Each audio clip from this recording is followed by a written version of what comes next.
Welcome back, everyone, to Why Such a Fast podcast.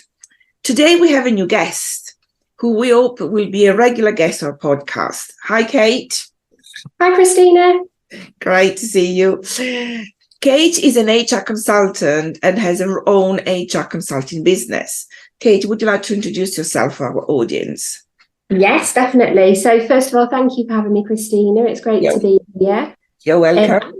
I'm Kate. I run Jennetts HR Solutions. We're a HR consulting business who is now in our 5th year. My background has always been in HR, having worked in HR for the last 14 plus years for corporate clients, businesses. I made the decision to go it alone and set up Jennetts HR Solutions just coming up to 5 years ago now. We support SMEs predominantly with all the HR function they require, mainly businesses that don't have a HR function in-house, but occasionally businesses that need that additional support, advice, will call on our expertise to support those currently in the business. We support with the entire employee life cycle, so starting with recruitment and selection, ensuring the correct candidate is recruited and then in place, all the way through to when employees exit the business, whether that be through dismissal, redundancy, or resignation. We look after that full exit process as well. And then everything in between, so policies, procedures, contracts, obviously keeping you updated with employment legislation and changes, employee engagement, absence management, and all the day-to-day employee relations that comes with employing staff. Fantastic. Thank you, Kate. Okay, so in this episode, Kate, I wanted to cover the particular subject of what are candidates looking for in an employer and what an employer should do to attract talent. Okay. So what are your thoughts in your expertise? Okay, so I think when it comes to recruitment, a lot of businesses often focus on salary, bonuses, employee benefits, which are obviously great and do contribute towards what candidates are looking for when they're obviously looking for a new job. However, I found over my years working with different clients that they're often not the biggest motivators. So whilst they, of course, play a part, candidates are also looking at things beyond that within a business. So the leadership, communication, how the employer brand sits within the market, whether they're competitive, if they've got a clear mission and vision statement, that's obviously very important. And I think more and more so, businesses also need to consider their practices, inclusion, diversity, flexibility. These are all the sort of things now that candidates are looking for beyond the likes of salary, bonus. And it's so true, Kate, because remember Nathan that was working for me, the apprentice, Yes.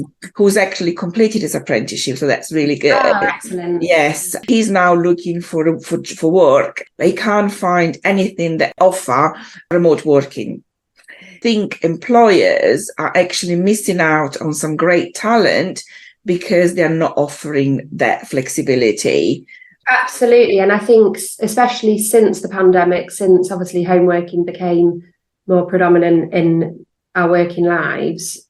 And it proved they can be done. It proved. Exactly. And of course, there's certain roles that it can't be done factory-based or where you're working with machines or where that physical contact is needed. However, there are so many roles that have been proven can be done from home or on a hybrid level that employers definitely need to be considering to not only move with the times, but also ensure they can capture the audience and attract the right talent, because potentially they're missing out on great talent just by saying it's office-based or we don't allow the working from home.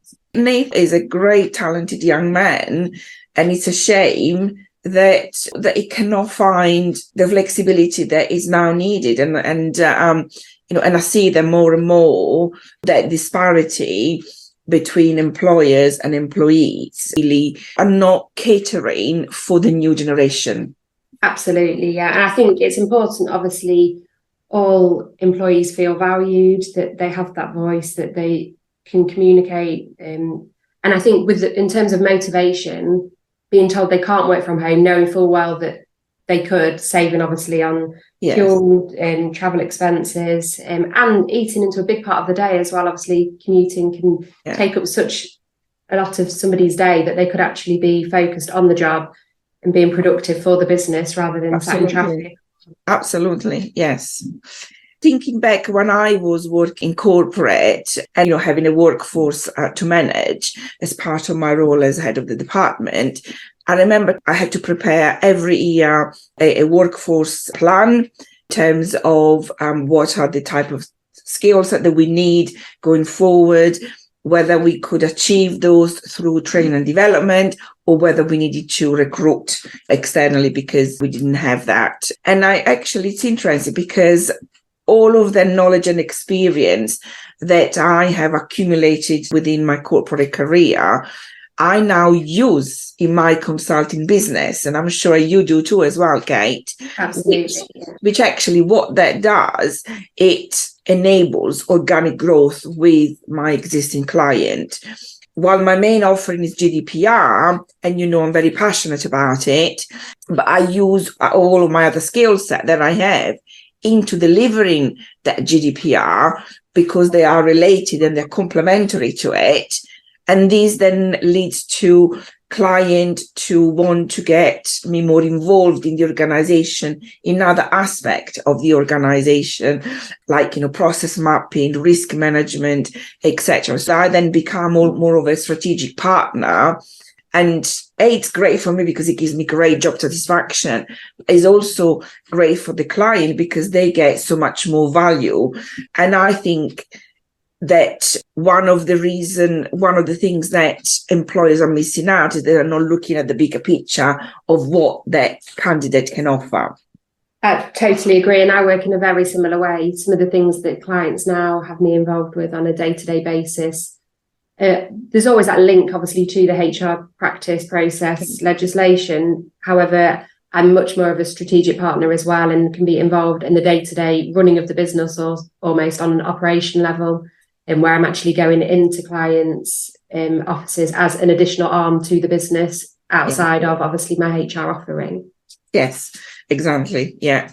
So I think, the moral of the story for today is that they need to broaden their portfolio of attraction. It's not just about the bonus, it's not just about the money, it's about the environment they can offer the candidate. It is, and I think to stand out as an employer of choice and show that you have got a great company culture, that speaks far more now to candidates. Yes, absolutely. Well, Kate, thank you very much for joining us today, and we hope to see you and have you in the next episode. Lovely. Thank you for having me. Cheers. Bye-bye. Thanks, Christina. Bye.